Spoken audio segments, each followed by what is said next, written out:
مفتی صاحب مجھے وسوسے آتے ہیں کہ غسل ہوا ہے یا نہیں ہے اور وضو میں، بھائی مجھے بھی آنا شروع ہو جائیں گے، خدا کے لیے یار. وسوسے کے مریضوں کے سوال پڑھ پڑھ کے نا آدمی پاگل ہو جاتا ہے.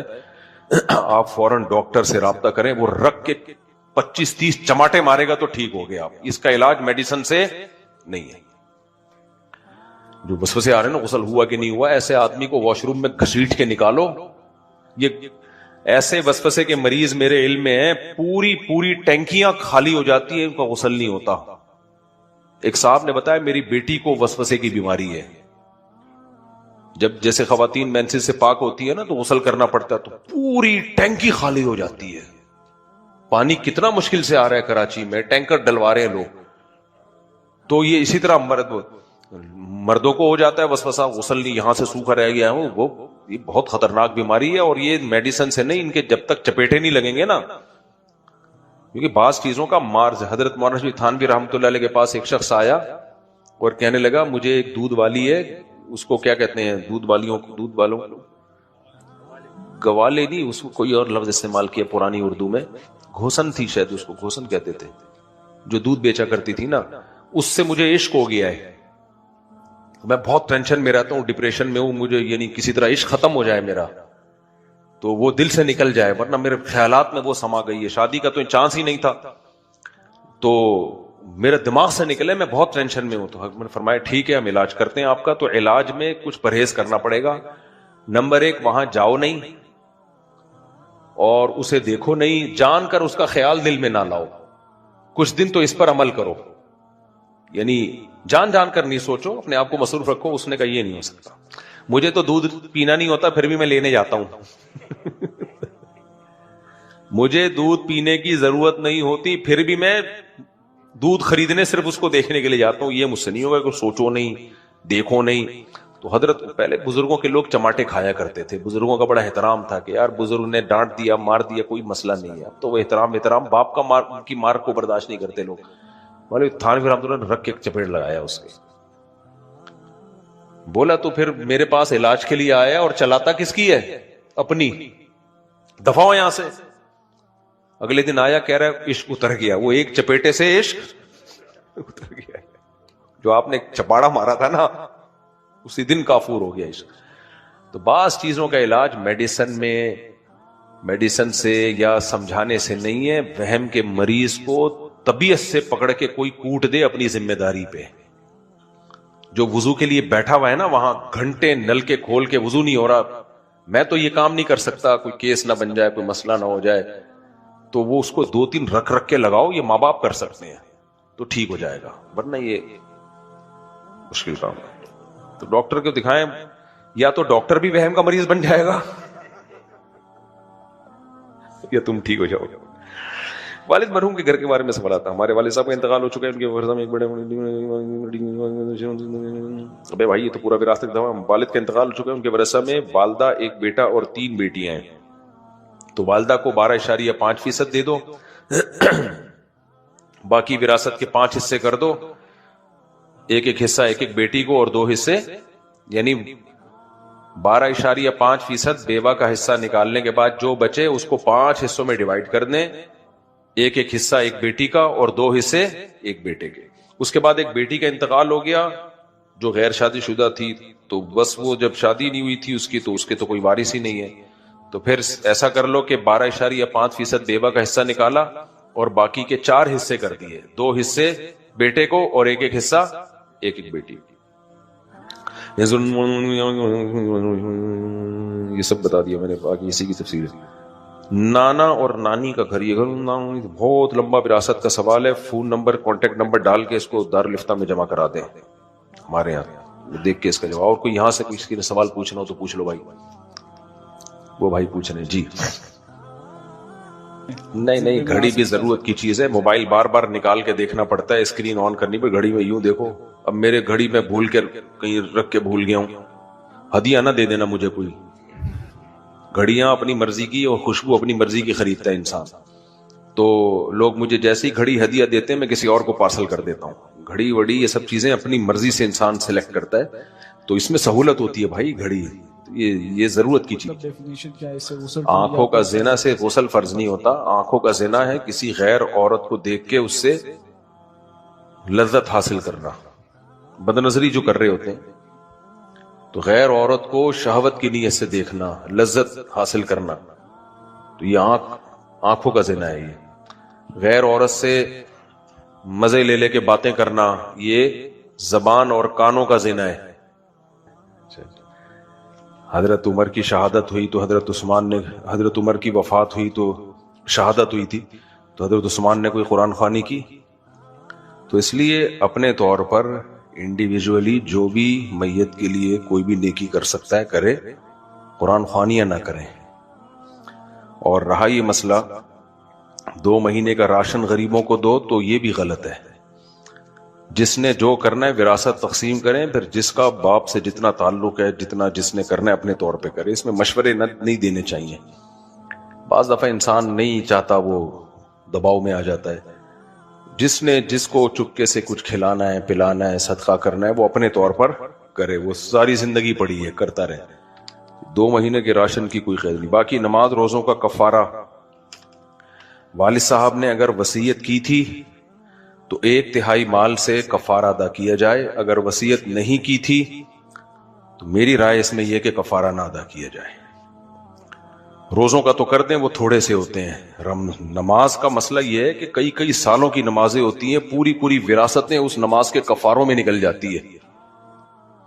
تو یہ تو فقہاء نے احتیاطاً کہہ دیا کہ نماز کا فدیہ دے دینا چاہیے. تو جب واجب بھی نہیں ہے اور شریعت میں کوئی نص بھی موجود نہیں ہے اور وراثت کی تقسیم کی زیادہ اہمیت ہے شریعت میں، تو اس لیے اب 10 سال کی ابا نے نمازیں نہیں پڑھی، 15 سے بس توبہ استغفار کیا جائے ان کے لیے. علماء مفتیان کرام مسئلہ تو بتا دیتے ہیں کہ بہتر ہے اپنے طور پر اگر کوئی نمازوں کا فدیہ دے دے تو اچھی بات ہے. بھائی کہنے کی حد تک تو یوں کہا جاتا ہے اچھی بات ہے. اولاد پہ دباؤ یہ آتا ہے کہ یار میرے باپ کی نمازیں وہ اٹکا ہوا ہوگا، میں نہ دوں تو یہ غیرت کے خلاف ہے. تو اس لیے میں جب فتویٰ دیتا ہوں تو یہی دیتا ہوں، بھائی بس نمازیں نہیں پڑھی، کوئی وصیت بھی نہیں کی تھی، بس توبہ استغفار کرو. کیونکہ وہ مال تمہارا ہے، تم سارا ہی اڑا دو گے. اڑانا تو نہیں، صدقہ کر دو گے. تو شریعت میں یا تو نص ہوتی نا اس بارے میں واضح کہ ایسا کرو، یا ترغیب ہوتی تو ہم دیتے ہیں. کوئی ترغیب نہیں ہے. تو اور وراثت کی ایک ویلیو ہے شریعت کی نظر میں. تو اولادوں پہ اتنا دباؤ آتا ہے، وہ کہتے ہیں یار ہم پہ واجب تو نہیں ہے لیکن ابا کی 10 سال کی نمازیں، تو ہم ایسا نہ ہو ابا قیامت کے دن ابا کو کیا منہ دکھائیں گے ہم. ابا کہے گا یار میرے لیے اتنا تو کر لیتے. تو وہ پھر دباؤ میں آ ہی جاتا ہے انسان، غیرت اور اس کے خلاف سمجھتا ہے. تو شریعت میں جب نہیں ہے کوئی، شریعت نے ہمیں نہیں کہا کہ کسی کی نمازیں رہ جائیں تو آپ اس کے لیے پھر اس کے مرنے کے بعد کفارہ دیں. جب نہیں کہا تو بس اس چیپٹر کو ختم کر دیا جائے. ہاں وصیت کی ہو تو وہ تو 1/3 میں پھر نافذ کی جائے گی، وہ تو شریعت کا آرڈر ہے. جب وصیت بھی نہیں کی ہے تو بس پھر نمازوں کا فدیہ دینے کی ضرورت نہیں ہے. ایک ہوتا ہے فقہ الواقع، یعنی پریکٹیکل میں کیا چل رہا ہے. ایک ہوتا ہے کتابوں کا فقہ. کتابوں کی حد تک تو فتویٰ یہی ٹھیک ہے، بھئی دے دیں، کیا جا رہا ہے، فرض نہیں ہے لیکن دے دیں ثواب ملے گا. لیکن جب بتایا جاتا ہے نا تو لوگوں پہ بہت بوجھ آتا ہے اس میں، اور لاکھوں روپے ان کے ابا کی نمازوں میں جاتے ہیں. ابا کو چاہیے پڑھ لیتے ہیں نا 10 سال کی نمازیں، اولاد کے پیسوں سے کیوں کر رہے؟ پڑھ لے گئے، نہیں پڑھا تو بس توبہ استغفار کریں. تو ابا نے نہیں پڑھی نمازیں تو آپ مرنے کے بعد ان کے لیے گڑ گڑائیں، روئیں، توبہ استغفار کریں، اللہ ہمارے ابا کی نمازوں کو معاف کر دے.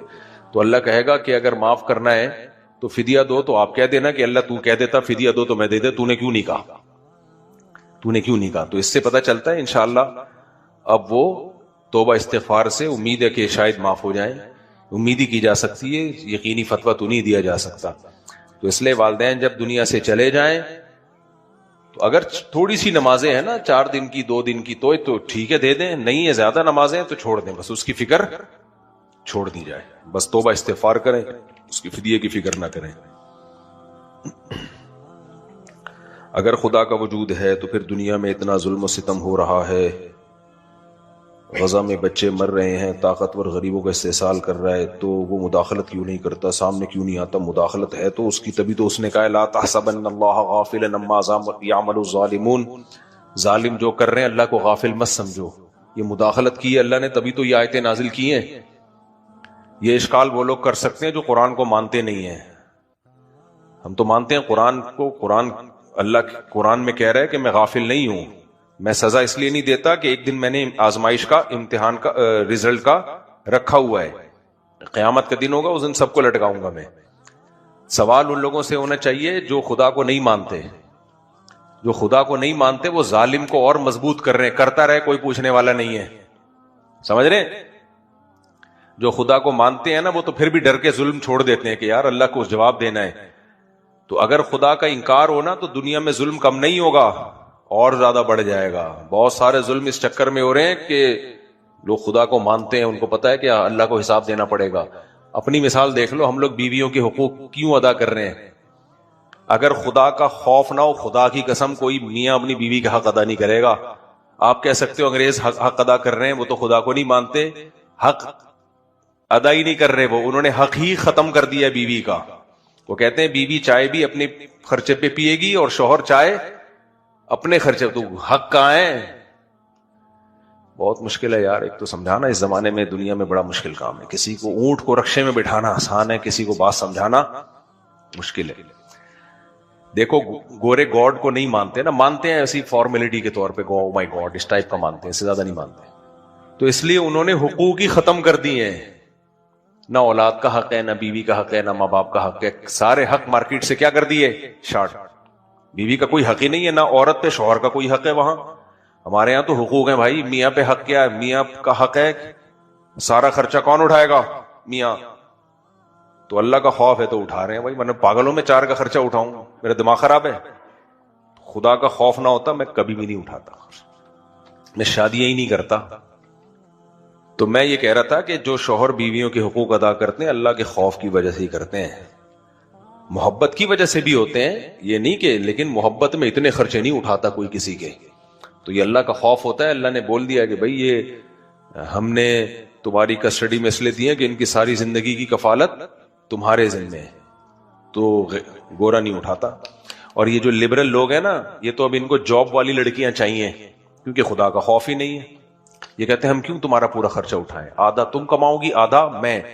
تو خدا کا انکار ظلم ہی ظلم ہے یا نہیں ہے؟ بیوی جو تیری بیوی ہے کمبخت، اس کی کمائی پہ تو چاہتا ہے کہ پلے۔ یہ تو مولوی لوگ ہی ہے جو کہتے ہیں غیرت کے خلاف ہے، وہ اپنا بیوی کا پیسہ کھائے گا، تو یہ غیرت محرت اللہ سے ہی آئی ہے، باقی اس لیے دنیا میں ظلم بڑھے گا اگر خدا کا انکار ہوگا، کیونکہ پوچھنے والا پھر جو جس کی لاٹھی اس کی بھینس۔ تو اس لیے جو ملحد لوگ ہیں نا ان سے پوچھو، کمبختو تم خدا کا انکار کر کے انسانیت پہ ظلم کو بڑھا رہے ہو، ظلم بڑھا رہے ہو۔ نہ اولاد ماں باپ کی مانے گی، نہ ماں باپ اولاد کے لیے پیدا ہی نہیں کر رہے۔ انگریز آپ کہہ سکتے ہو انگریز بھی تو اولاد کے حقوق ادا کرتے ہیں، پیدا ہی نہیں کر رہے، حقوق کہاں سے ادا کریں گے؟ تو جو مسلمان مرد ہے اس کی آمدن کا تو سارا حصہ اس کے بیوی بچوں پہ خرچ ہوتا ہے، جو بچ جاتا ہے ماں باپ پہ اور بہن بھائیوں پہ، تھوڑا سا ہی اپنے لیے بچاتا ہی، وہ پراپرٹی بھی وہ بناتا کیوں ہے؟ آئندہ آنے والی نسلوں کے لیے۔ ملحد لوگوں میں اتنا ظرف نہیں ہوتا، ملحد سب کماتا ہے کھاتا ہے، کہتا ہے کوئی بچے پیدا ہی نہیں کرنے ہیں، کہتا ہے کیوں میں کھاؤں گا، میں کماؤں گا، میرا ہے بس سب کچھ۔ مسلمان کیا کرتا ہے؟ میرا کچھ بھی نہیں ہے بھائی، سارا میرے ماں باپ کا، میری بیوی کا، میرے بچوں کا۔ میں نے تو بہت سے لوگوں کو دیکھتا ہوں پراپرٹی خریدنے ہیں، بھائی کیوں خرید رہے ہو؟ یار بچوں کے کام آئے گی، بچوں کو میں لاوارث نہیں چھوڑنا چاہتا۔ تو یہ جو انسانیت کی فکر کا جذبہ ہے یہ صرف ایمان والوں میں ہوتا ہے، باقی سب منہ کے فائر ہیں، منہ کے فائر ہیں اور کچھ بھی نہیں ہے۔ اچھا میرے وہی مسجد کی تعمیر کے لیے چندے کی ضرورت ہے، کیوں نہیں ضرورت ہے؟ تمہارے ماموں کرائیں گے مسجد کی تعمیر چندے ہی کے بغیر؟ گورنمنٹ تھوڑی پیسہ دیتی ہے مسجدوں کو۔ تو اچھا ہوا مجھے یاد آ گیا، مسجد کی تعمیر کے چندے سے ہماری مسجد بھی تعمیر ہو رہی ہے، چندہ دے دیں ثواب دارین حاصل کریں۔ ہماری مسجد کی اب تعمیر شروع ہونے والی ہے، یہ فرنٹ ٹوٹے گا آگے جائے گا، کیونکہ ہماری مسجد اب چھوٹی پڑ رہی ہے، جمعے میں تو جگہ ہی نہیں ہوتی، اور اس سے زیادہ مسئلہ ہوتا ہے رمضان میں۔ رمضان میں ہمارے ہاں دنیا بھر سے لوگ چاہتے ہیں اعتکاف میں آ کے بیٹھیں، مگر ہمارے پاس جگہ نہیں ہے۔ 500 لوگوں کو ہم چاہتے ہیں اعتکاف میں بٹھائیں، مگر بٹھاتے ہم 50-100 سے زیادہ لوگ نہیں ہیں، کیونکہ جگہ ہی نہیں ہے ہمارے پاس، تو واش روم نہیں ہے اور بھی اسپیس ہی نہیں ہے نا۔ تو رمضان میں بہت رش ہوتا ہے, لوگ تفسیر سننے آتے ہیں, 10 دن چاہتے ہیں کہ لوگ اللہ اللہ کریں بیٹھ کے مسجد میں, تو جگہ ہی نہیں ہے. تو اس لیے یہ میرا کلپ بنا کے بھی چلا دیں, تو آپ لوگ چندہ دیں, ثواب ملے گا. نہیں دینا تو جاؤ, تمہاری مرضی, ایسے ہی چلتے رہیں گے, میرا اپنا ذاتی تھوڑی ہے کوئی. تو اللہ کا گھر ہے, یہ ہٹا دینا, نہیں دینا تو جاؤ. غصہ ہو جاتے ہیں لوگ. چل جانے دے یار, یہ بھی جانے دے. تو تمہارا فائدہ ہے, ہمارا نہیں ہے, دین کا فائدہ ہے, دین کے صدقے جاری ہے. تو اس میں اچھا خاصا خرچہ آ رہا ہے, تھوڑا خرچہ نہیں آ رہا, کیونکہ ہم نے اسٹینڈرڈ کی مسجد بنانی ہے, کیونکہ یہ پلر بہت پرانے ہو چکے ہیں. تو باقاعدہ ایک کمپنی کو ہم نے, کنسٹرکشن کی کمپنی کو ہم نے پروجیکٹ دیا ہے. تو ہم جو 3D تصویریں ابھی بنائی ہیں نا ہم نے فیوچر کی الفلاحیہ مسجد, اس کا نقشہ ہی بنوانے میں کئی مہینے لگ گئے ہیں. تو اس کا نقشہ بن چکا ہے, تو وہ ہم نقشے بھی یہاں لگا دیں گے کہ فیوچر میں الفلاحیہ مسجد کا نقشہ کیا ہوگا. اس پورے علاقے میں بیچاری سب سے زیادہ قسم پرسی والی جو مسجد ہے نا, حالت ہے, وہ ہماری مسجد کی ہوئی ہوئی ہے. ساری مسجدیں بن گئی ہیں, یہ ہماری مسجد کی حالت بہت بیچاری قسم پرسی کی حالت میں ہے مسجد. تو اس کو بہت اچھا ہم بنا رہے ہیں الحمدللہ, تو بڑھا رہے ہیں آگے. اور یہ وضو خانے ادھر شفٹ ہو جائیں گے, خواتین کے لیے پراپر ایک جگہ ہوگی, الگ نماز کی جگہ ہوگی, اعتکاف کی جگہ, اعتکاف میں تو نہیں بٹھائیں گے ہم خواتین کو, لیکن بیان کی جگہ ہوگی, جو تفسیر سننے کے لیے خواتین آتی ہیں ان کی جگہ ہوگی. وہ پورا سیپریٹ. خواتین جو بیان کے لیے آتی ہیں واش روم نہیں ہے, تو ان کے لیے رومز بنیں گے جن میں ان کے لیے واش روم بھی ہو. پھر تفسیر میں آپ کو پتا ہے کہ تراویح میں بھی بہت سی خواتین آتی ہیں, تو چھوٹا موٹا کی تبلیغی جماعت والے آتے ٹھہرتے ہیں, ان کے لیے کوئی کمرہ نہیں ہے, ٹھکانہ نہیں ہے. باہر ملکوں سے جماعتیں آئی بھی ہوتی ہیں, بیچارے مسجد میں ہی ٹھہر رہے ہوتے ہیں. اگر کمرہ دے دیں تو کچن نہیں ہے, کچن ہے تو 100 لوگ اس کچن کو استعمال کر رہے ہوتے ہیں. تبلیغ والوں کے لیے ایک الگ تمیز سے کمرہ بنانا ہے. جماعتیں آتی ہیں وہ تمیز سے سکون اطمینان کے ساتھ ٹھہریں, ان کے اٹیچ باتھ روم ہو, واش روم ہو, گرم پانی کا انتظام ہو اور کچن ہو. اسی طرح پھر آگے یہاں پر مزید جب یہ مسجد بن جائے گی تو پھر یہاں اسلامی کے اسکول بنائیں یا مدرسہ بنائیں, وہ پھر بات کا مرحلہ ہے. تو یہ لمبے چوڑے پروجیکٹ ہیں جن میں کروڑوں روپے کا خرچہ ہوگا, تو یہ میں نے اپنی جیب سے ادا نہیں کر سکتا. صحیح ہے, تو یہ آپ لوگوں نے کرنا ہے. تو کہاں کیسے کرنا ہے, تو MTM فاؤنڈیشن کا نمبر یہ کلپ کے ساتھ چلا دیں, ٹھیک ہے. وہ فاؤنڈیشن میں آپ پیسے دے دیں, رسید لے لیں. رمضان کے فوراً بعد ہم نے یہ کام شروع, ابھی ہم اس لیے شروع نہیں کر رہے کہ پھر رمضان میں مسئلہ نہ ہو, ایسا نہ نمازوں کی جگہ نہ ہو. تو رمضان کے فوراً بعد ہم یہ کام شروع کریں گے, اگلے رمضان سے پہلے انشاءاللہ اس کو نمٹا دینا ہے. تو آپ لوگ اس میں تعاون کریں, بہت ثواب ملے گا انشاءاللہ. صلو علی الحبیب. مفتی سے میرے شور نے مجھ سے آہستہ پڑھنے کو بولا,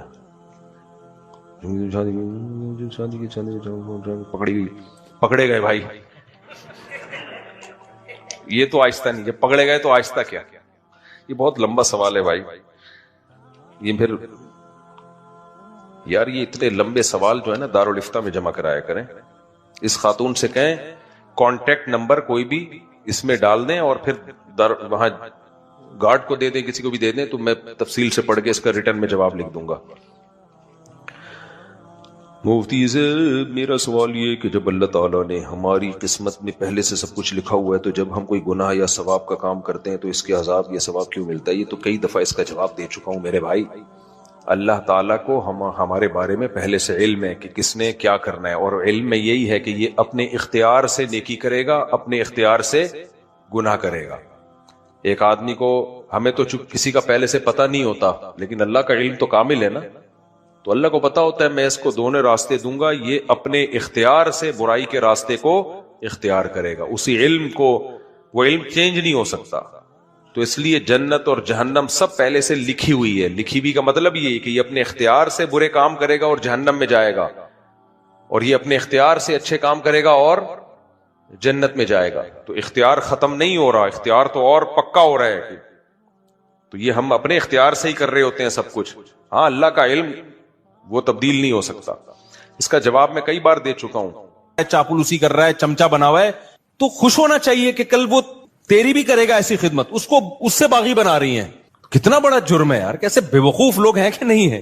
تو اس لیے صبر کا مطلب کیا ہے؟ اللہ نے جو کہا نا کہ صبر کرو, صبر, ان الانسان خلق ہلوعا, انسان جلد باز ہے, اس میں صبر نہیں ہے. تو یہ جو غیر مسلموں میں بے صبری پیدا ہوئی ہے نا, خودکشیاں, وجہ اس کی ہے کہ ان کی زندگی میں پابندیاں ختم. جب پابندیاں ختم تو یہ ان میں صبر کا مادہ ہی ختم ہو جاتا ہے. ذرا سی ٹینشن آئی اور ٹینشن ان کی ریلیشن خراب والی ٹینشن ہوتی ہے. سب مادہ پرست بن گئے ہیں, ذرا سا پیسہ گیا تو سب کچھ گیا. یار بچہ 18 سال کا ہوتا ہے تو باپ کہتا ہے کہ کرایہ دے میرے گھر میں رہنے کا, سمجھ رہے؟ بچہ 18 سال کا ہوا نا تو باپ کہتا ہے تیرے باپ کا گھر نہیں ہے, ٹھیک ہے, کیا دے گا؟ کرایہ دے گا. اتنی مادہ پرستی جو سوسائٹی میں آ گئی ہو تو خودکشیاں نہیں ہوں گی کیا وہاں پہ؟ ریلیشن صرف کتے سے اور پیسے سے بس. تو میرے بھائی اپنے سسٹم کو بچاؤ. اللہ نے ہمیں بہت ساری پابندیاں لگائی ہیں, بہت ساری ٹینشنیں دی ہیں. نظر کی حفاظت کی ٹینشن, باپ اور ماں کی برداشت کرنے کی ٹینشن, بیوی کی کڑوی کسیلی برداشت کرنے کی ٹینشن. عورت کو حکم دیا, شوہر الٹا سیدھا ہے, کوئی بات نہیں بھائی, میاں ہے نا, سرپرست ہے, تھوڑا سا برداشت کر لو. غلط کیا اس نے تھپڑ لگا کے, لیکن لگا دیا تو آگے سے رپلائی مت کرو ورنہ تمہارا ہی نقصان ہوگا اس میں. تو یہ جو پھر رمضان کے روزوں کی ٹینشن, شراب سے بچنے کی ٹینشن, یہ بہت ساری ٹینشنیں کیا کرتی ہیں, ہمارا جو امیون سسٹم ہے اس کو کیا کر دیتی ہیں, بوسٹ. پھر کبھی زندگی میں کوئی ٹینشن آئی تو اتنی ساری ٹینشنیں جھیلی بھی ہوتی ہیں کہ یہ ٹینشن ہمیں ہلکی لگتی ہے. بالکل وہ ایک جو بدماش تھا نا, سعودیہ کے جیل سے چھوٹ کر آیا, مجھے اپنا واقعہ بتا رہا تھا. انڈیا میں بڑی بدماشیاں اس نے کی ہیں. کہہ رہا میں نے انڈیا میں اتنی جیلوں میں مار کھائی ہے کہ ایک دفعہ سعودی عرب میں پکڑا گیا تھا تو جب وہ مجھے مار رہے تھے تو مجھے ایسے لگ رہا تھا گدگدیاں ہو رہی ہیں مجھے. میں نے اس کو پوچھا نا یار تجھے اتنا مارا, تو نے راز اگلا کیوں نہیں؟ وہ اپنی کمپنی کو بدنام نہیں کرنا, وہ یہ نہیں بتا رہا تھا میں فلاں کمپنی کا آدمی ہوں. کمپنی سے وفا کی اس نے. دیکھو اس نے کہا کہ اگر میں نے بتا دیا نا فلاں کمپنی کا ہوں تو کمپنی کا تو قصور تھا نہیں, لیکن کمپنی بدنام ہوتی, اس کا کاروبار بیٹھ جاتا. کہتا ہے میں نے کہا میں کمپنی کا ملازم ہوں, مار کھاؤں گا, کمپنی کو بدنام نہیں کروں گا. جو میری غلطی ہے میری ہے, میں کمپنی پہ کیوں ڈالوں؟ اتنی مار کھائی لیکن منہ سے اگلا نہیں. میں نے کہا کیسے برداشت؟ کہہ رہے ہم عادی ہیں. لیکن اس کا فائدہ کیا ہوا برداشت کا؟ کمپنی کے اونر کو جب پتا چلا نا یار اس نے اتنی مار کھائی, ہماری کمپنی کو بدنام نہیں کیا, انہوں نے کمپنی نے اس کو پارٹنر بنا دیا اپنا. اب وہ ارب پتی ہے, وہ کروڑ پتی ہے وہ آدمی. سمجھتے نہیں ہو میرا خیال ہے بات. تو یہ جو میرے بھائی اسلام کی پابندیاں ہیں یہ آپ کو کیا کر دیتی ہیں, اسٹرانگ کر دیتی ہیں, مضبوط بنا دیتی ہیں. غموں کو جھیلنا آپ کے لیے آسان. اس لیے انسان کے بچے بن کے جو شریعت کی پابندیاں ہیں اس کو فالو کرو. وقت چونکہ پورا ہو گیا ہے, مجھے اندازہ ہی نہیں تھا کہ اتنی جلدی وقت پورا ہو جائے. تو اللہ نے نہیں دیا, تبھی قادیانی اس کی ذات پر بات کرنے کے لیے ایگری نہیں ہوتے. ان کو پتا ہے بھائی ہم نے اگر ذاتیات پہ آ گئے نا تو مرزا کی کتابوں سے ایسی چیزیں نکلیں گی کہ وہ اس کو ایکسپلین ہی نہیں کر سکتے. میں ایک چھوٹا سا اپنا واقعہ سناتا ہوں مناظرے کا نا, یہ پہلے بھی سنا چکا ہوں لیکن اس موضوع کی مناسبت سے مختصر سا جلدی سنا دیتا ہوں, پھر ہم آگے چلتے ہیں. ہم جب یہ بات ہوگی 90s کی, 91 کی بات ہوگی, تو ہمارے محلے میں ایک نیوی کے لیفٹیننٹ کمانڈر تھے, قادیانی تھے. وہ لڑکوں کو بہت خراب کر رہے تھے. وہ صاحب لیفٹیننٹ کمانڈر تھے نیوی میں اور قادیانی تھے, تو لڑکوں کو بہت تبلیغ کرتے رہتے تھے بیٹھ کے, یہ دیکھو مرزا نے نبی کی تعریف یہ کی, مرزا تو ایسا پیغمبر صلی اللہ علیہ وسلم کا عاشق تھا, اور یہ تم لوگ ان کو کافر کہتے ہو اور جہنمی کہتے ہو. یہ وہ نوجوان لڑکے تھے, تو ہمارے پاس زیادہ نالج بھی نہیں تھی. تو ہم نے کیا کیا, اپنے ایک استاذ تھے حضرت مفتی احمد ممتاز, میرے استاذ ہیں, اللہ ان کی عمر میں برکتیں دے, مجھے لانے والے ہی علم دین کی لائن پر وہی ہیں. تو وہ حضرت مولانا منظور چنیوٹی صاحب رحمہ اللہ تعالی سے قادیانیت پہ باقاعدہ کورسز کر کے آئے ہوئے تھے. سمجھ رہے ہیں, وہاں کورس ہوتے تھے قادیانیت پہ نا, وہ کورسز کر کے آئے ہوئے تھے. تو اب کیا ہوا کہ ہم نے کہا کہ بھائی اچھا, وہ ساری ان کی ہوشیاریاں بھی جانتے تھے. تو مولانا جو ہمارے استاذ تھے نا, انہوں نے ہمیں کہا کہ تم لوگ یہ لیفٹیننٹ کمانڈر صاحب سے نا ایک ڈیبیٹ رکھ لو, اور یہ نہیں بتا رہا کہ ہمارے ساتھ کوئی مولانا صاحب بھی آ رہے ہیں, یہ نہیں بتانا, ورنہ یہ بحث رکھے گئی نہیں. یہ ساری چلاکیاں جو ہے نا, یہ انہوں نے کہا کہ یہ ان کو نہیں بتانا کہ میں بھی جا رہا ہوں. تو ہم نے رکھ لی. ہم نے کہا بھائی ہم آپ کے گھر, انہوں نے کہا میرے گھر آ جاؤ. ان کا کہیں شہر میں گھر تھا, بڑا بنگلہ تھا. تو وہ جو لیفٹیننٹ کمانڈر تھے نا, انہوں نے کہا کہ آپ, ہم 5-6 لڑکے تھے, تو انہوں نے کہا آپ لوگ آ جائیں, ٹھیک ہے بات چیت کریں. تو بات چیت سے تو ذہن کھلتا ہے, آپ سنیں گے نہیں جب تک تو کیسے فیصلہ کریں گے. ہم چلے گئے, اپنے ساتھ مولانا صاحب کو بھی لے گئے. اچھا, انہوں نے کہا کہ وہاں جا کے بتانا بھی نہیں کہ میں مولوی ہوں, بس کہنا بھائی یہ بھی آ گئے ہمارے ساتھ, تو یہ بھی کہہ رہے تھے میں نے بھی جانا ہے, تنگ کر رہے ہوتے ہیں نا تو میں نے بھی جانا. ہم نے کہا چلیں جی. ہم جب وہاں جا کے بیٹھے تو صوفوں پہ نا وہ قادیانی سامنے بیٹھ گیا اور ہم یہاں بیٹھ گئے. اچھا جی, اب بات چیت شروع ہوئی. ہم نے تو کرنی نہیں تھی, کرنی ہمارے استاذ نے تھی. تو ہمارے استاذ کو مولانا منظور چنیوٹی رحمۃ اللہ نے یہ بھی سمجھایا ہوا تھا کہ جب آپ ان کو ان کی کتابوں کا ریفرنس دیں گے نا مرزا کی, تو یہ وہ کتاب ہی غائب کر دیں گے, یہ کہیں گے وہ تو ہے ہی نہیں. تو اس لیے ان کی لائبریری میں پہلے سے وہ کتابیں نکال کے رکھنا, اور اس کی بڑی لائبریری تھی وہاں پہ, تو وہ لائبریری میں ہی ہماری بحث رکھی گئی تھی. تو ہمارے استاذ ایسے جا کے بیٹھ گئے بالکل جیسے کچھ آتا ہوا تھا ہی نہیں ان کو, اور وہ اب وہ اس نے تقریر شروع کی نا. تقریر کیا کر رہا ہے؟ حضرت عیسیٰ علیہ السلام کا انتقال ہو چکا ہے. ابے حضرت عیسیٰ کا انتقال ہونے نہ ہونے سے مرزا کے نبی ہونے کا کیا تعلق ہے یار؟ یہ لوگ ہمیشہ بحث کو کیا کرتے ہیں؟ گھماتے ہیں. حضرت عیسیٰ علیہ السلام دنیا سے جا چکے ہیں, حضرت عیسیٰ ابن مریم نازل نہیں ہوں گے. ہمارے استاذ اس میں لگے ہوئے تھے کہ جا کے نا وہ کتابیں جو ریفرنسز لکھ کر لائے تھے نا وہ نکال رہے تھے, ساری کتابیں اپنے سامنے جمع کر لی مرزا کی جتنی تھی نا. تو اب کیا ہوا ہے جی؟ وہ بار بار دلائل دے رہا ہے. حضرت عیسیٰ علیہ السلام دنیا سے جا چکے ہیں, اور خود سوچو اگر حضرت عیسیٰ آسمانوں پہ زندہ ہیں تو کھاتے کہاں سے ہوں گے؟ واش روم کا تقاضا ہوگا تو کہاں جائیں گے؟ ہے بھائی, نکاح کیوں نہیں کیا انہوں نے؟ آسمانوں پہ آکسیجن کہاں سے ملتی ہے ان کو؟ آرام کہاں کرتے ہوں گے؟ ہمارے استاذ نے جو وہ باتیں کر رہا تھا نا مرزا کی کتابوں سے وہ سارے حوالے نکالے. تو اب جب ہمارا نمبر آیا تو ہم نے کہا آپ ذرا استاد جی سے کہا کہ استاد جی کچھ کہیں. تو استاد جی نے کہا جی وہ الحمدللہ مسئلہ حل ہو گیا, یہ مرزا کی کتاب ہے, آپ ہی کے گھر سے اٹھائیے. میں نے اس کے صفحہ نمبر پہ لکھا ہوا ہے کہ موسیٰ علیہ السلام آسمانوں میں زندہ ہے, اس میں لکھا ہوا تھا. تو کہا کہ مسئلہ حل ہو گیا, جہاں موسیٰ علیہ السلام کھانا کھاتے ہوں گے عیسیٰ علیہ السلام بھی وہیں چلے جاتے ہوں گے اسی ہوٹل میں. موسیٰ علیہ السلام کو جہاں سے آکسیجن ملتی ہے عیسیٰ علیہ السلام کو بھی وہیں سے. یہ تو آپ یہ لکھا ہوا ہے, آپ ہی کے گھر سے اٹھائیے. میں نے مرزا کی کتاب میں نام بھی دیکھو. اب ایسے جب بھی وہ کوئی بات کرتا ہے تو وہ کہتے ہو یہ دیکھیں آپ. تو اچھا ہمارے استاذ نے ٹریننگ اتنی کی ہوئی تھی کہ غصہ نہیں آنے دینا, اور وہ نا تپ رہا ہے, اچھل رہا ہے 2 فٹ, اس کو غصہ آ رہا ہے بھائی یہ کیا ہو رہا ہے یار. پھر ہمارے استاذ نے نا پھر مزید بھی کچھ گریویاں بھی پیش کرنا شروع کر دی کہ یہ جو ہے مرزا نے جو ہے یہ کوئی شریف آدمی کہہ سکتا ہے اس طرح کی بات. آپ حضرت عیسیٰ کی حیات پر بات کر رہے ہو بھائی, پہلے تو یہ بات کرو, فرض کر لو یہ حضرت عیسیٰ دنیا سے چلے گئے. اصل میں یہ نالائق کیا کرتے ہیں, یہ ثابت کرتے ہیں کہ کوشش کرتے ہیں, ہوتا نہیں ہے ثابت, کہ عیسیٰ علیہ السلام دنیا سے جا چکے ہیں, اور وہ جو حدیثوں میں آتا ہے نا عیسیٰ ابن مریم نازل ہوں گے, اس سے مراد یہ مرزا غلام احمد ہے معاذ اللہ, وہ یہ مراد ہے. تو اس لیے حضرت عیسیٰ علیہ السلام کو یہ کہتے ہیں کہ ایک قادیانی ہمارا کلاس فیلو تھا, ہم نے اس سے پوچھا حضرت عیسیٰ علیہ السلام دنیا سے گئے, ان کی قبر کیا؟ انہوں نے کہا کشمیر میں ہے. یہ میں نے خود سنا ہے اپنے منہ, پتہ نہیں ابھی سب کا دعویٰ ہوگا کہ نہیں ہوگا. تو یاد رکھو ہم کنٹروورسی کے قائل نہیں ہیں کہ آپ کسی قادیانیوں کو تنگ کریں, اس کو ماریں یا کچھ سختی کریں, ہم ان چیزوں کے قائل نہیں ہیں. دنیا پہلے ہی بہت بدامنی کا شکار ہے, لیکن انسان اپنے عقیدے میں مضبوط ہوتا ہے. اور ہم قادیانیوں سے ایک بات کہتے ہیں کہ آپ اپنے آپ کو مسلم کہنا چھوڑ دو. میں جب یورپ میں تھا نا تو وہاں ایک بڑی اچھی بات ایک مولانا نے کہی, انہوں نے کہا کہ ہم نے یہاں گوروں سے بھی بات کی ہے, گورے کہتے تمہیں قادیانیوں سے تکلیف کیا ہے بھائی, وہ بھی جیسے عیسائیوں کا اپنا مذہب ہے, ہندوؤں کا اپنا مذہب ہے, تو قادیانیوں کا بھی اپنی عقیدہ ہے, آپ کیوں ان سے اتنی بحث مباحثے کرتے ہو؟ تو کہتے ہیں میں نے اس گورے کو بڑا اچھا جواب دیا, گوڑا بڑا مطمئن ہوا اس جواب سے. ہم نے کہا دیکھو تم عیسائی ہو نا, عیسائیوں کا ایک خاص, آج کل کے عیسائیوں کا ایک خاص عقیدہ ہے, چرچ جاتے ہیں, یہ کرتے ہیں, وہ کرتے ہیں. اگر ہندو اپنے آپ کو کرسچن کہنا شروع کر دے تو تم برداشت کر لو گے؟ اس نے کہا نہیں بھائی ہندو کا جب ایک الگ مذہب ہے تو اپنے آپ کو ہندو کہے نا, کرسچن کیوں کہہ رہے اپنے آپ کو؟ اس سے تو کنفیوژن پیدا ہو رہی ہے نا. تو اس نے کہا بات یہی ہے کہ اسلام کے ایک مخصوص عقیدے ہیں جن میں ختم نبوت کے نبی صلی اللہ علیہ وسلم آخری نبی ہیں, یہ پوری دنیا کے مسلمانوں کا متفقہ عقیدہ ہے. اب اگر کوئی ہمارے نبی کے کھاتے میں کوئی جھوٹے قذاب ڈالے بھائی, تو آپ اپنے آپ کو کہہ دو ہم غیر مسلم ہیں, پھر جو مرضی آپ اپنے مذہب کا نام رکھو. ہم آپ کو گلے لگانے کے لیے, ہم ہندو کو بھی گلے لگاتے ہیں, عیسائیوں کو بھی گلے لگاتے ہیں, ہم آپ کو بھی گلے لگا لیں گے. لیکن اگر آپ اپنے آپ کو مسلم کہتے ہو تو آپ اسلام میں کنفیوژن پیدا کر رہے ہو. ایسی صورت میں ہم اپنے آپ کو گلے لگانے کے لیے تیار نہیں ہوں گے کسی قیمت پہ. جس حد تک ہم سے بائیکاٹ ممکن ہوگا ہم بائیکاٹ کریں گے. ہاں ہم شدت پسند نہیں ہیں, ہم کسی کو نقصان پہنچانے کے اور گالیاں دینے کے اور تکلیف دینے کے قائل نہیں ہیں, ملکی قانون کو توڑنے کے ہم قائل نہیں ہیں. لیکن آپ یہ سمجھو کہ ہم دوستیاں کو جائز کہہ دیں اور جناب دعوتیں قبول. لوگ ہم سے کہہ رہے ہوتے ہیں کہ مفتی صاحب ہندو نے مجھے دعوت میں بلایا, چلے جاؤ. میں کہتا ہوں چلے جاؤ بھائی, وہ میرا کرسچن دوست ہے, اس کے ساتھ بیٹھ کے کھانا کھا سکتا ہوں, کھا لو بھائی.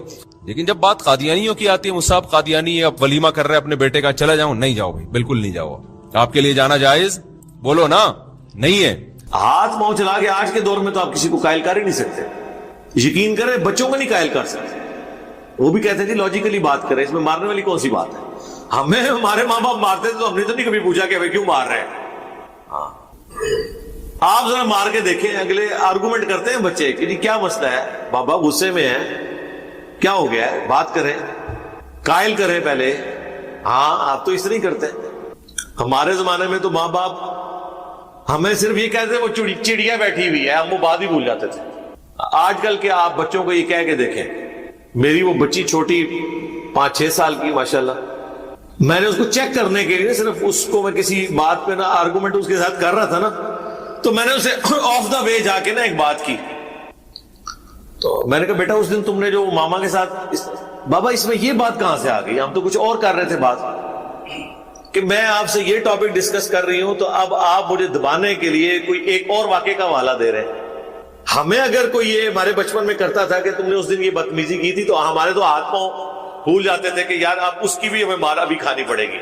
نہ سرکار, آج کل بچے یہ نہیں ہے, وہ کہتے ہیں کہ یہ جو آپ بات ڈسکس کر رہے ہیں اس کا اس بات سے کوئی تعلق نہیں, اس کو ہم بعد میں ڈسکس کریں گے, پہلے تو یہ بات ڈسکس کریں نا جو آپ اس وقت آپ کر رہے ہیں.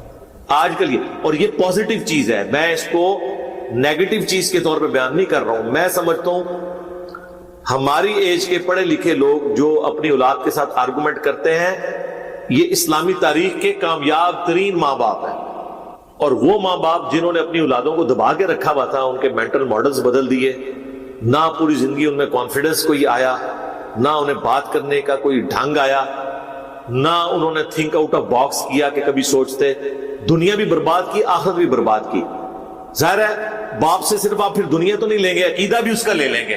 اس سے آپ کبھی نہیں پوچھیں گے کہ بھئی یہ محرم کے مہینے میں ہم گھوڑے کے نیچے سے کیوں گزر رہے ہیں, اور یہ جھولا ہم نے کیوں نکالا ہوا ہے, اور یہ ربیع الاول میں ہم نے یہ جھڑیاں کیوں لگا لی ہیں, اور لوگ ڈھول کے اوپر یہ قوالی کیوں کر رہے ہیں. یہ جرت ہوگی کسی کی پوچھنے کی؟ کبھی نہیں ہوگی. ابھی کہ جو پڑھے لکھے ماں باپ ہیں وہ آرگومنٹ کرتے ہیں, اجازت دیتے ہیں کہ آپ کا یہ رائٹ ہے, آپ بھی اپنا موقف رکھو, میں بھی رکھتا ہوں, آپ کو علمی طور پہ قائل کریں گے. اس لیے اپنی اولاد کے ساتھ دوستی کا معاملہ رکھیں, اس کے اوپر اتھارٹی والا معاملہ نہ رکھیں, ہر چیز ڈسکس کریں. میں الحمدللہ میری بیوی بھی, ہم اپنے بچوں کے ساتھ بالکل اس طرح بات کرتے ہیں جس طرح بڑوں کے ساتھ. حالانکہ ہمارے زمانے میں ماں باپ کہتے تھے اس کا تو لیول ہی کوئی نہیں, اس کے ساتھ کیا بات کریں, اس کو تو سمجھ نہیں ہوگی. اور بچے سے کچھ سیکھنا لوگ عیب تصور کرتے تھے. ٹھیک ہے, میں آپ کو بتاؤں بچے سے اچھا کوئی ٹیچر ہی نہیں ہوتا, وہ آپ کو گراس روٹ لیول سے سمجھاتا ہے. مجھے کبھی کوئی دوست, کوئی ویڈیو کا کوئی سینئر آدمی جو چند ایک لوگوں کے پاس میرا وہ موبائل نمبر ہے نا, وہ مجھے کبھی کوئی میسج کر دینا. اب میں تو وہ استعمال کرتا ہوں 1100-1200 والا موبائل, مجھے کہ اس ویڈیو کا لنک بھیج دیں. میں نے کہاں سے اس میں سے لنک نکالنا ہے, اس میں تو لنک نکلنا ہی کوئی نہیں. ٹھیک ہے, اسمارٹ فون مجھے یوز نہیں کرنا آتا, اور جان بوجھ کے میں نے, ورنہ تو میرے لیے تو کوئی مسئلہ نہیں تھا اس کو سیکھنا, میں نے جان بوجھ کے اپنے اوپر ایک قدغن لگائی ہوئی ہے, واٹس ایپ, یہ ساری چیزیں. میں پھر وہ اپنی چھوٹی بچی جو 6 سال کی بلا کے بتاؤ بابا میں آپ کو بتاتی ہوں اس کو یوں کریں, اس کو یوں, اور ایک ایک چیز وہ کنسپٹ کلیئر کرے گی کہ اس کو یہ بات نہیں سمجھ آئی ہوگی تو میں اس کو یہ بتاؤں. بڑا بندہ تو انڈرسٹوڈ کر لیتا, لیکن چھوٹا بچہ جب سمجھاتا ہے نا تو اسے ہوتا ہے کہ اگر میں نے اس کو یہ بتایا, یہ چھوڑ دیا تو اس کو پتہ نہیں چلے گا. تو اس میں سے یہ لنک ایسے نکالتا ہے, یہ لنک اس کو ایسے فارورڈ کریں اور یہ پہنچ گیا آپ کے موبائل میں, اب آپ آگے فارورڈ کرتے ہیں. آرگومنٹ کریں, لاجیکلی قائل کریں کہ ہاں بھی یہ کیا ہوا ہے, کیوں کیا ہے. ہم جب چھوٹے چھوٹے تھے اس زمانے میں اگر گھر میں کوئی نقصان ہوتا تھا نا تو ماں باپ پھینٹی لگاتے تھے بچوں کی. میں نے الحمدللہ آج تک کسی نقصان کے اوپر کبھی کسی بچے کو ایک تھپڑ بھی نہیں مارا, ریکارڈ. ہمیشہ آرگومنٹ کیا کہ بھئی کیا ہوا ہے, کیوں ہوا ہے, بتاؤ, یہ بتاؤ. بال کے ساتھ جی وہ شیشہ ٹوٹ گیا اس کا, گھڑی کا گر گئی ہے, تو بھئی یہ کمرے میں کیوں کھیل رہے تھے, باہر کھیلتے, گراؤنڈ میں چلے جاتے, گلی میں چلے جاتے, یہاں کھیلنے کی جگہ تھی, بس ٹھیک ہے. اب وہ واپس تو نہیں آ جانا جو گھڑی ٹوٹ گئی ہے, نہ مارنے سے کچھ ہونا ہے جب تک آپ لاجیکلی قائل نہیں کریں. اور اس طرح کا جو اخلاقی آپ کا روب آپ کی اولاد کے اوپر ہوتا ہے وہ مارنے سے زیادہ ہوتا ہے. اور دوسرا جو نقصان ہو جاتا ہے نا وہ یہ ہے, جب آپ بچوں کو مارتے ہیں نا تو وہ چیزیں پھر آپ سے چھپاتے ہیں, اور صرف نقصان نہیں چھپاتے, وہ چیزیں بھی آپ سے چھپا لیتے ہیں جو بچوں کو ماں باپ سے چیزیں نہیں چھپانی چاہیے, کیونکہ وہ بعض اوقات ایجوکیشن سے تعلق رکھتی ہیں ایسی چیزیں.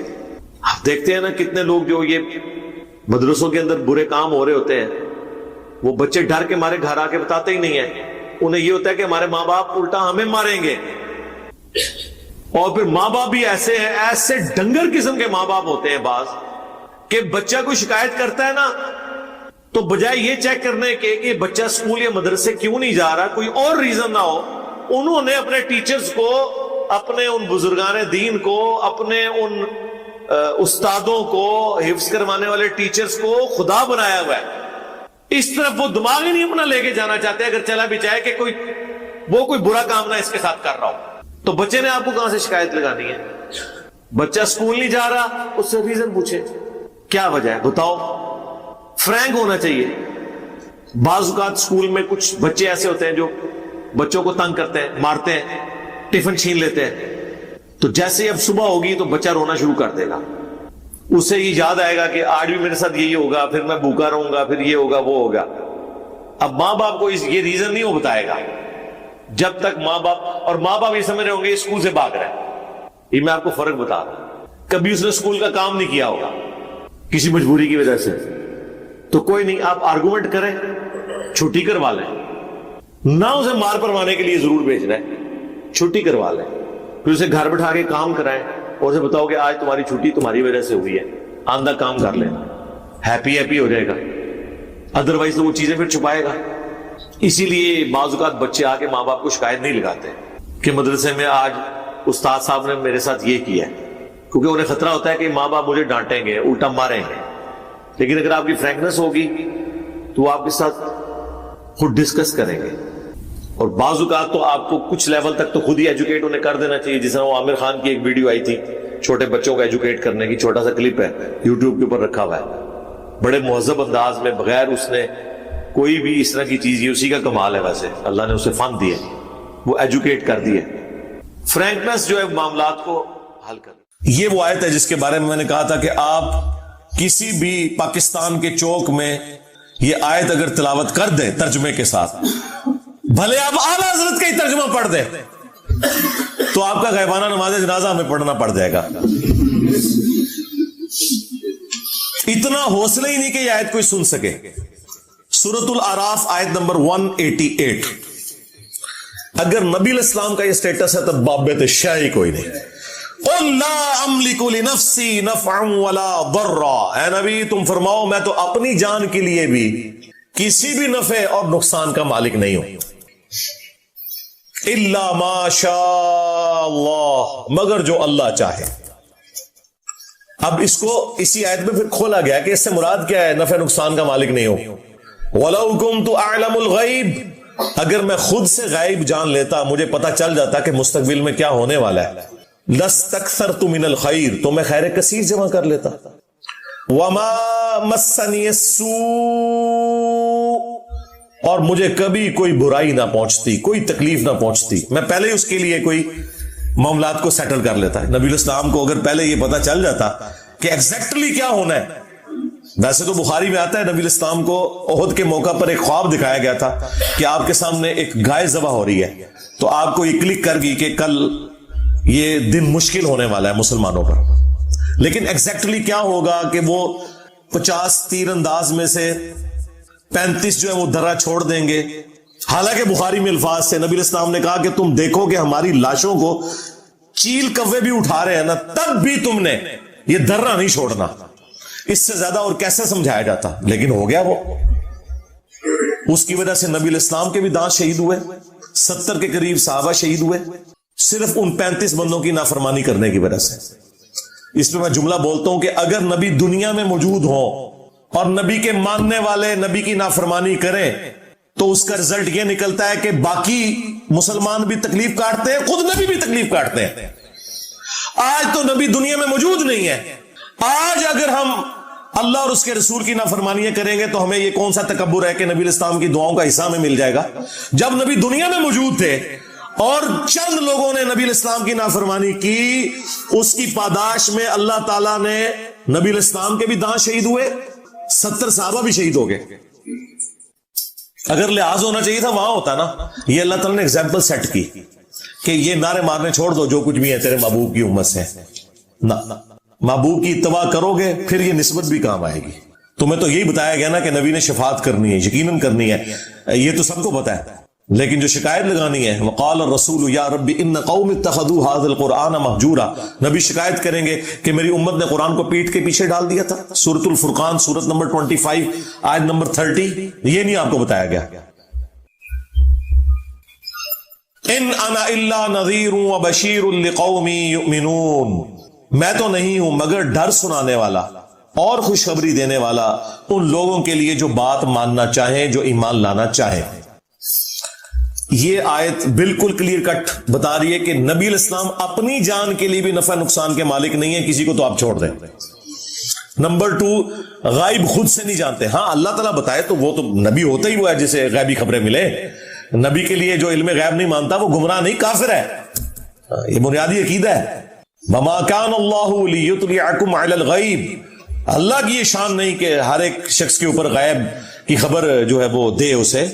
وَلَكِنَّ اللَّهَ يَجْتَبِي مِن رُسُلِهِ مَن يَشَاءُ، بلکہ اللہ تعالیٰ اپنے رسولوں میں سے چن لیتا ہے جسے چاہتا ہے. تو رسول ہوتا ہی وہ ہے جس کے پاس غیبی خبریں آتی ہیں. وہ جتنا اللہ تعالیٰ بتاتا ہے وہ امت تک پہنچا دیتے ہیں. خود سے نہیں جانتے بلکہ اللہ تعالیٰ کے بتانے پر، اور جتنا اللہ تعالیٰ بتاتا ہے.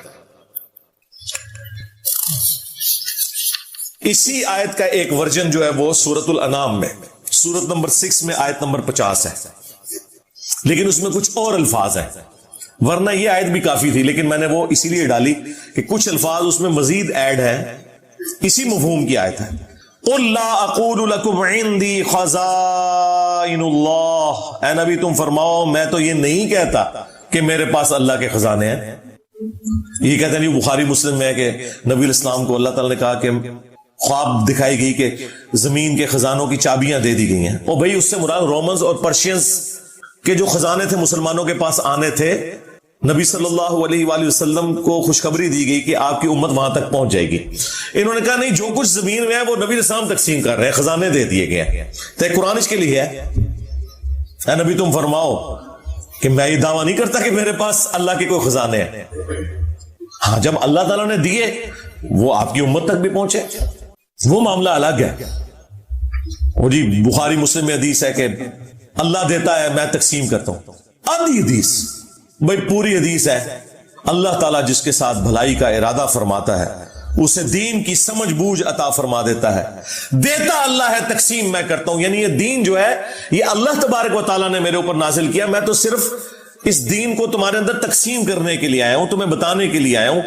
یہ اللہ کی مرضی ہے کہ کس کے ساتھ بھلائی کا ارادہ فرمائے. اس پہ امام بخاری نے بھی باقاعدہ باب باندھا ہے کہ اللہ تعالیٰ جس کے ساتھ بھلائی کا ارادہ فرماتا ہے اسے دین کی فکر عطا فرما دیتا ہے. اعلیٰ حضرت نے پورا شعر لکھ دیا، رب ہے معطی یہ ہے قاسم، رزق اس کا ہے کھلاتے ہی ہے. وہ کہتے نہیں، وہ بخاری میں لکھا ہے اللہ دیتا ہے میں تقسیم کرتا ہوں، لہذا یہ کھاتے ہیں تیرے در کا، پیتے ہیں تیرے در کا.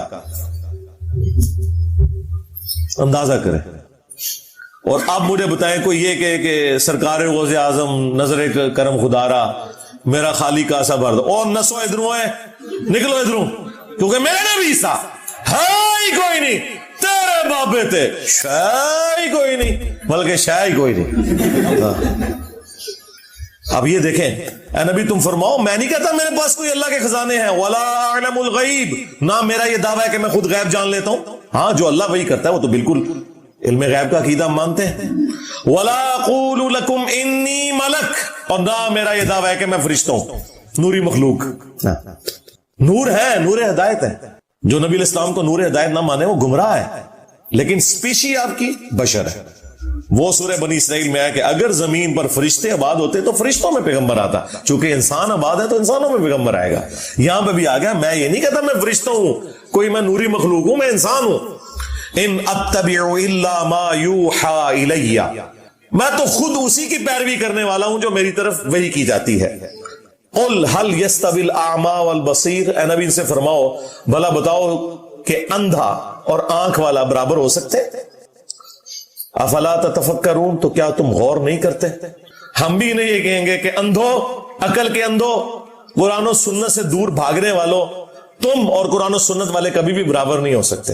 تم اپنے بابوں کے دین کے اوپر ہو، صرف ان بابوں کو مانو جو کتابوں کو مانتے ہیں، کیونکہ عزتیں ان بابوں نے ویل کی تھیں کتابوں کی وجہ سے. چندے بٹورے تھے انہوں نے اللہ اور اس کے رسول کے نام کے اوپر، عز و جل و صلی اللہ علیہ وآلہ وسلم. سواریاں انہوں نے سوار کی تھی مکے اور مدینے کے نام کے اوپر، لیکن افسوس پھینکی جا کے بغداد شریف، دیوبند شریف، اجمیر شریف، بریلی شریف کے اندر غداری کی ہے تم لوگوں نے اپنے نبی کے ساتھ. دیکھ لو پھر اللہ تعالیٰ نے کیسا انتقام لیا ہے تم سے. کتنی بڑی گناہ تمہارے اوپر چھوڑ دیا. میں نبی سا ہے ہی کوئی نہیں، تیرے بابے تھے شاہ ہی کوئی نہیں. پہلی حدیث صحیح بخاری اور صحیح مسلم دونوں میں موجود ہے. صحیح مسلم میں ذرا تفصیل کے ساتھ ہے. اللہ کے محبوب صلی اللہ علیہ وآلہ وسلم نے فرمایا کہ تم میں سے جو شخص اذان کی آواز سنے تو جو مؤذن کہتا ہے وہ انہی کلمات کو ریپیٹ کرے اور پھر اس کے بعد مجھ پر ایک دفعہ درود شریف پڑھے. جو ایک دفعہ درود شریف پڑھے گا اللہ تعالیٰ اس پر 10 دفعہ درود بھیجے گا، یعنی 10 رحمتیں نازل فرمائے گا. اس کے بعد اللہ کے حضور میرے لیے مقام وسیلہ کی دعا مانگو. وسیلہ جنت میں ایک مقام ہے جو اس کائنات میں ایک شخص کو ملے گا اور میں اللہ سے امید کرتا ہوں وہ ایک شخص میں ہوں، نبی علیہ السلام نے فرمایا. اور پھر آپ علیہ السلام نے ہمارے لیے خوشخبری فرمائی کہ جو یہ عمل کرے گا قیامت والے دن میری شفاعت اس کے لیے حلال ہو جائے گی انشاءاللہ تعالی. اللہم اجعلنا منہم. تو شفاعت رسول صلی اللہ علیہ وآلہ وسلم حاصل کرنے کا وظیفہ اذان کا جواب دینا ہے، یعنی اذان کے کلمات ریپیٹ کرنے ہیں. اس میں حی علی الصلاۃ، حی علی الفلاح پر آپ لا حول ولا قوت الا باللہ پڑھیں، یہ بھی جواب ہے اور یہی کلمات ریپیٹ بھی کر سکتے ہیں. باقی جو مؤذن کہہ رہے ہیں وہ آپ کہیں. اس کے بعد ایک دفعہ درود شریف، پھر الوسیلہ والی دعا. مسلم شریف میں وہ دعا نہیں آئی لیکن بخاری میں وہ دعا بھی آئی ہے. پھر اللہم رب هذه الدعوة التامة والصلاة القائمة آت محمدا الوسيلة والفضيلة وابعثه مقاما محمودا الذي وعدته وارزقنا شفاعته يوم القيامة. یہ بیچ میں خود سے ایڈ کر دیا ہوا ہے، وعدتا تک ہے. اس کے بعد انک لا تخلف المیعاد، یہ بخاری میں موجود نہیں لیکن سنن کبری البیہقی میں صحیح سند کے ساتھ موجود ہے. انک لا تخلف المیعاد وہ پڑھ لیں بہتر ہے. وعدتا تک پڑھ لیں تب بھی دعا مکمل ہے. باقی جو خود سے لوگوں نے بیچ میں ایڈ کیے ہیں الفاظ وہ احادیث میں موجود نہیں ہے. ہم ایک ایک حدیث ڈسپلے کروا دیں گے تاکہ اگر کسی کو وہ دعا یاد نہیں ہے تو وہ امیج اس کا لے کر وہ دعا یاد بھی کر سکتا ہے. شفاعت رسول صلی اللہ علیہ وآلہ وسلم حاصل کرنے کا نسخہ یا وظیفہ. اب اس حدیث سے یہ بات پتہ چلی کہ اذان کے بعد درود شریف پڑھنا یہ نبی علیہ السلام نے مشروع فرمایا ہے، تعلیم فرمایا ہے. اذان کے بعد درود پڑھنا سنت ہے لیکن اذان کے ساتھ نہیں، اذان مکمل ہونے کے بعد.